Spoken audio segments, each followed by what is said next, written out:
Pemirsa, penyalahgunaan visa oleh sejumlah turis asing menjadi salah satu tantangan serius di Bali.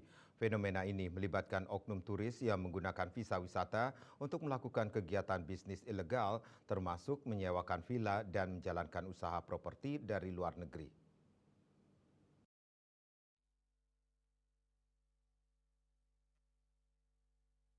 Praktek ini tidak hanya melanggar aturan tetapi juga memberikan dampak negatif pada ekonomi lokal.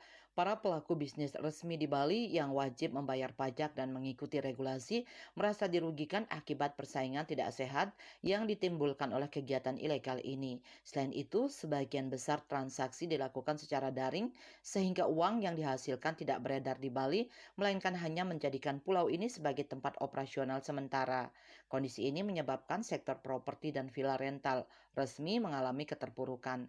Ketua Bali Villa Rental and Management Association BVRMA Kade Adnyana menekankan pentingnya pengawasan ketat terhadap visa dan tindakan tegas terhadap pelanggaran.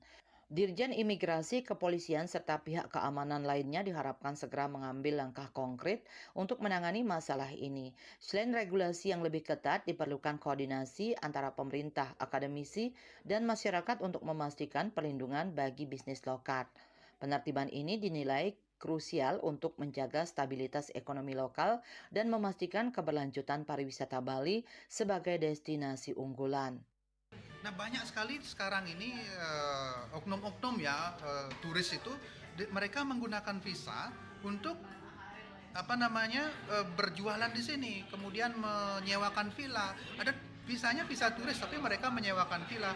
Visanya visa turis tapi mereka berbisnis di Bali, termasuk juga properti banyak mereka berbisnis tapi mereka apa namanya, ada yang dioperasikan dari luar negeri. Sehingga di sini ini di Bali ini hanya mereka buang sampah saja.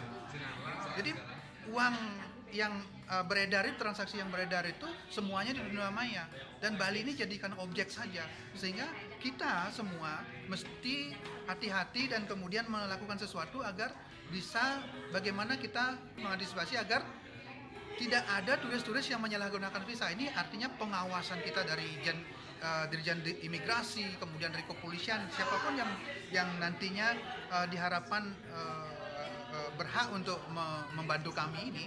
Nah, harus melakukan sesuatu gitu. Ini mereka ini sangat meresahkan. Kondisinya sekarang ini bisnis kami sangat lesu sekali gara-gara salah satunya adalah penyalahgunaan visa. Tidak ada pengawasan terhadap turis-turis yang melakukan bisnis di Bali. Langkah tegas dalam menangani penyalahgunaan visa diharapkan dapat memulihkan kepercayaan pelaku bisnis properti di Bali dan menciptakan ekosistem usaha yang adil dan berkelanjutan. Andika Bali TV